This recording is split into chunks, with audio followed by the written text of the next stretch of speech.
Pai do Senhor, meus irmãos, tudo bem com vocês? Estamos aqui para mais um vídeo no canal, seja muito bem-vindo, você que é novo. Mais uma vez, estou aqui com meu amigo Wendel, mestre em teologia, sabe muito a Bíblia. Estamos aqui para corrigir uma interpretação corriqueira em nosso meio. É uma interpretação que não é uma verdade bíblica, porque a verdade bíblica, ela se entende em uma Bíblia, em um todo da Bíblia. A gente interpreta o versículo no seu contexto, em outros livros da Bíblia. Então nós estamos aqui para falar de um texto muito conhecido, mas muito mal interpretado. O Wendel, ele vai ler o texto aqui, que as pessoas interpretam errado, e depois ele vai dar o verdadeiro significado desse texto. É um texto muito polêmico, mas nós estamos aqui para falar a verdade. Afinal, Jesus Cristo é a verdade. Wendel, está em suas mãos aí. Meus queridos pais do Senhor Jesus, prazer estar aqui mais uma vez, aqui com o Guilherme, meu grande amigo. Vamos tratar aqui do texto de Mateus capítulo 7, meus irmãos. Texto que as pessoas gostam muito de tratar sobre o primeiro versículo, elas esquecem de um todo, o texto como um todo. É importante a gente entender, até porque a Escritura não se interpreta com textos isolados, ela se interpreta como um todo. E é importante a gente entender o real significado das coisas que a Bíblia fala, e principalmente das palavras do Senhor Jesus. Então estamos aqui em meio a um texto doutrinário. Jesus, no capítulo 5 até o capítulo 7, ele faz uma série de doutrinas, ou aquela chamada de bem-aventuranças, ou também o sermão conhecido de Jesus, o maior deles sendo o Sermão do Monte. E Mateus capítulo número 7 vai ser o texto que nós vamos trabalhar aqui hoje.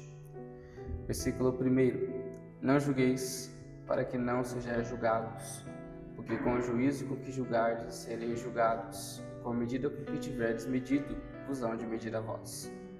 Certo. Geralmente as pessoas elas param por aqui, e elas não continuam mais o texto. Vamos continuar um pouquinho? E por que reparas tu no argueiro que está no olho do teu irmão, e não vês a trave que está no teu olho? Ou, como dirás a teu irmão, deixa-me tirar o argueiro do teu olho, estando uma trave no teu? Hipócrita, tira primeiro a trave do teu olho, e então cuidarás em tirar o argueiro do olho do teu irmão. A chave aqui, para a gente interpretar bem melhor esse texto, está no versículo 6. Não deis aos cães as coisas santas, nem deiteis aos porcos as vossas pérolas, para que não as pisem e voltando-se vos despedacem. Aqui, o texto não está fazendo a proibição absoluta do julgamento, conforme o que a gente conhece. Por exemplo, geralmente quando você vai abominar o pecado, quando você vai bater no pecado, geralmente as pessoas elas tendem a olhar e falar: olha, você não pode fazer isso porque você está contra Mateus capítulo 7, tome o Wendel. Só que esse texto não diz nada sobre condenar pecado, não diz nada sobre julgar o pecado em si. O que o texto está dizendo é sobre julgamento hipócrita. O que é julgamento hipócrita? Você está julgando alguém por um ato, mas você está fazendo algo ou pior ou da mesma espécie. Esse é o chamado julgamento hipócrita, e Jesus ele tanto trabalhou. E foi isso, esse é uma das coisas que mais Jesus bateu. Por quê? Porque os fariseus eles tinham muito esta mania de fazer isso. O quê? Tratar as coisas em hipocrisia. Eles adoravam condenar os erros dos outros, porém eles não moviam nenhum dedo para fazer o que eles tanto, para fazer o contrário daquilo que eles tanto abominavam. E eles acabavam sendo condizentes e hipócritas em suas ações interiores, porque eles condenavam algo que interiormente eles praticavam. Para entendermos melhor esse texto, está aqui no versículo 6. Não deis aos cães as coisas santas, nem deiteis aos porcos as vossas pérolas, para que não as pisem e voltando-se vos despedacem. Como que a gente vai identificar cão? Como que a gente vai identificar porco, se a gente não julgar? Como? Me diz. Ah, não, isso aqui Jesus está falando sobre aconselhar. Não. Vamos olhar agora a Bíblia em João, capítulo de número 7, versículo 24. João 7, 24. Isso. aqui. Não julgueis segundo a aparência, mas julgai segundo a reta justiça. Jesus aqui está dizendo sobre um julgamento justo. Nós não devemos julgar as coisas por mera, simplesmente pela aparência ou de forma hipócrita. Nós devemos julgar de forma reta, de forma justa, de forma correta. É o que a Bíblia nos orienta, um julgamento de forma justa, de forma com que, se a gente está vendo aquilo que está errado, a gente vai julgar aquilo. É o que está em condizente também com o que Jesus falou em Mateus capítulo número 5, que ele disse o seguinte: bem-aventurados os que têm fome e sede de justiça, porque eles serão fartos, versículo 6. Se nós devemos ter fome e sede de justiça, e nós vemos algo que está errado, o que a gente vai fazer? Vai ficar omisso? Não vai condenar? A gente vai olhar aqui e vai falar: olha que bonitinho, top, bacana? Não, a gente vai falar aquilo que está errado, condenar aquilo que está errado. Mas espera aí, Wendel, condenar não é só para Deus? Abra comigo em Efésios. Capítulo de número 5.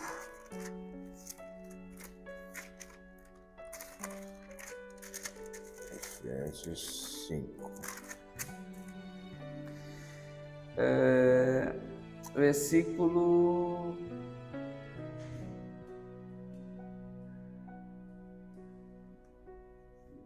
11. E não comuniqueis com as obras infrutuosas das trevas, mas antes condenai-as. O texto não está falando julgar, não, condenai-as. Geralmente o argumento que as pessoas elas têm é o seguinte: olha, eu não julgo porque isso pertence somente a Deus. Deus é o juiz, portanto ele que tem que julgar. Eu não sou essa pessoa para julgar. Deixa eu te fazer uma pergunta: isso não te assusta? Isso não te causa pavor? O julgamento de Deus, se é Deus quem vai te julgar, isso não te causa espanto e terror? Porque o julgamento de Deus, ele causa medo. Não é um julgamentozinho conforme o nosso. Deus nos encaminhou essa função, porque se Ele próprio for fazer isso, irmão, você vai se derreter perante Ele. Se nós não julgarmos aquilo que está errado, e a gente falar: olha, só Deus pode me julgar, essa é a desculpinha para me deixe pecar em paz. Ou em outras palavras, deixe que eu viva a minha vida de forma perversa, de forma imunda, do jeito que eu quero, e está tudo bem. Afinal, só Deus é quem pode me julgar. Até porque essa pergunta ela parte do pressuposto de que Deus vai olhar para ela e vai falar: vem cá, vem, bonitinho, vem cá que eu vou te dar um abraço para aquilo que você fez de errado. Ah, maravilha, eu estou amando o que você fez, continua. Não, Deus vai, no julgamento final, a gente vai se derreter perante Ele. A gente vai se derreter. Aqueles que não estiverem em Cristo se derreterão.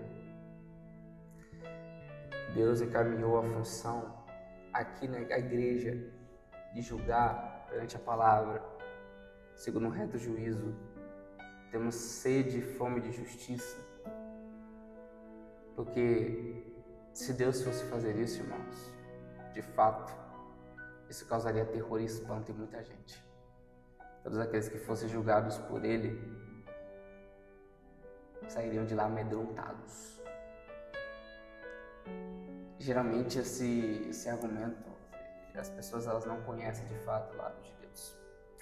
Elas não conhecem a face irada de Deus, e muito menos a face santa de Deus.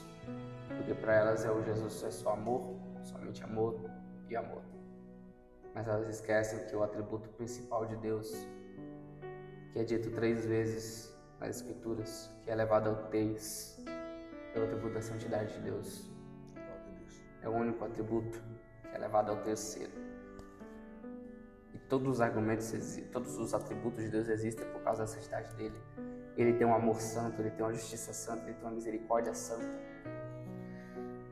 Nós chegamos e falamos: bem, se Deus pode me julgar, elas estão partindo de um pressuposto de que Deus está apoiando as coisas erradas que elas estão fazendo, e não está. Ele está enviando a igreja como um argumento, como uma forma para nós, para que essa pessoa que está sendo julgada, ela abra os olhos, ela perceba o caminho errado que ela está, para que Deus não precise puni-la lá na frente. Por isso ele envia a igreja, para falar, para alertar. Antigamente, a forma com que eles lidavam com a igreja, perturbando eles, era matando ela. Hoje eles querem calar. Então, se a igreja está incomodando, é porque ela está sendo a voz de Deus. Então, falar, só Deus pode me julgar, isso deveria te causar terror e espanto. Porque o julgamento de Deus não é tranquilinho. É um julgamento absolutamente justo e santo. E nós não somos justos, nem santos. É isso que nós precisamos entender. Se você não está em Cristo, você está em uma vida em pecado, você precisa se converter, você precisa voltar a Cristo, você está destituído da glória de Deus, conforme Romanos 3. Não tem outra escapatória. Então, o que o texto aqui está dizendo é isso. Nós não devemos julgar de forma hipócrita, nós devemos condenar as obras infrutuosas das trevas. Porque é isso que a Bíblia nos ordena. Essa é a função da igreja. É julgar aquilo que está errado. É olhar para aquilo que está pecaminoso e falar, isso aqui está errado, se arrependa. Foi por isso que muitos profetas morreram. E é por isso que muitos deles foram honrados. Porque eles falaram aquilo que Deus mandou eles falarem. Fizeram o que Deus mandou eles fazerem. Isso nós temos que estar dispostos a fazer. Condenar aquilo que está errado. E ser coniventes com a santidade de Deus, não com o pecado. Esse é o principal. Maravilha. Ainda falou aqui com muita propriedade, muita Bíblia também. Mostrou o verdadeiro sentido, significado desse texto. Então, não devemos julgar hipocritamente, como os fariseus, que colocavam pesos nas pessoas, colocavam carga nas pessoas, que nem eles próprios carregavam essa carga. Então, o julgamento justo, a Bíblia, ela deixa claro que a igreja tem que fazer. Não julgar segundo a aparência, mas segundo a reta da justiça. Martin Luther King tem uma frase muito impactante que ele diz: o que me preocupa não é o grito dos maus, mas é o silêncio dos bons. Né? E muitas das vezes o mundo quer nos calar, mas não vai. A igreja vai se levantar, assim como João Batista, e pregar o verdadeiro evangelho, assim como Jeremias também, que Deus levantou para dizer àquele povo que eles estavam em pecado, que eles estavam errados, e foi para isso que Deus chamou a igreja, para ser sal e luz nessa terra. Wendel, muito obrigado pelo seu tempo, pela Bíblia aqui ministrada. Creio que vai edificar a vida de muitas pessoas e estamos aí para isso, para transformar essa sociedade, né, através do nosso testemunho, em uma sociedade mais justa, mais amorosa e mais santa para a glória de Deus. Deus abençoe e até o próximo vídeo.